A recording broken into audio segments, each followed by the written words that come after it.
দিবস গ্রামীণ এলাকার মানুষের জীবনমান উন্নয়ন, কর্মসংস্থান সৃষ্টি, নারী অভিমোচন এবং টেকসই উন্নয়নের গুরুত্ব তুলে ধরার একটি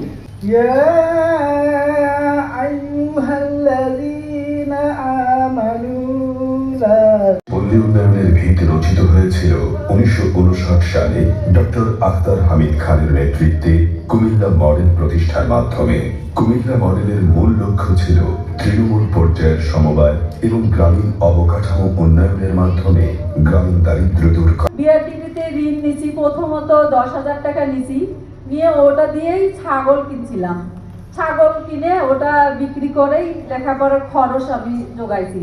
তারপরে যখন আমাদের যে রাবেয়া সুলতানা ছাড় ছিলেন, ওনার অফিসে গেলাম, বললাম যে ছাড় আমার তো হচ্ছে লেখাপড়া মেয়েদের খরচ করতে হবে, তো চালাতে হবে, আমার তো টাকা নাই, তো আমাকে কিছু ঋণ দেন। তো মনে করো আমাকে 1 লাখ টাকা আমাকে দিতে বললো।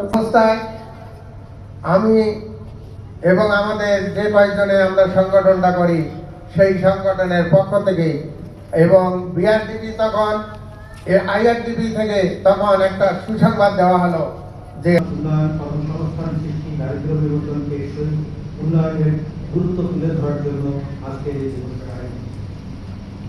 ইতিপূর্বে আপনারা শুনেছেন যে স্থানীয় সরকার, পল্লী উন্নয়ন সমবায় মন্ত্রণালয়, আওতাধীন দপ্তর সংস্থাগুলো এই পল্লী উন্নয়নে নিয়মিতভাবে কাজ করে যাচ্ছে।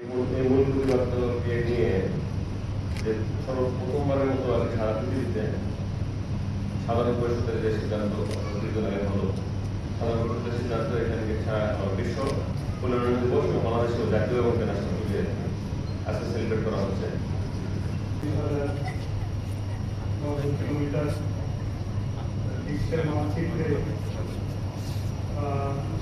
অবস্থান করতে অনেকটা কষ্ট হয়।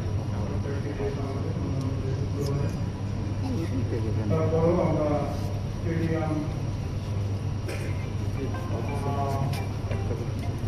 কিভাবে পল্লীকে আরো বেশি আমাদের যে অর্থনৈতিক কর্মচাঞ্চল্য সৃষ্টি করতে পারি, কৃষিকে কিভাবে আধুনিকায়ন করতে পারি, আমরা আমাদের পল্লীতে কিভাবে আরো বেশি কর্মসংস্থান সৃষ্টি করতে পারি, এইসব বিষয়ে স্যাররা আলোকপাত করেছেন।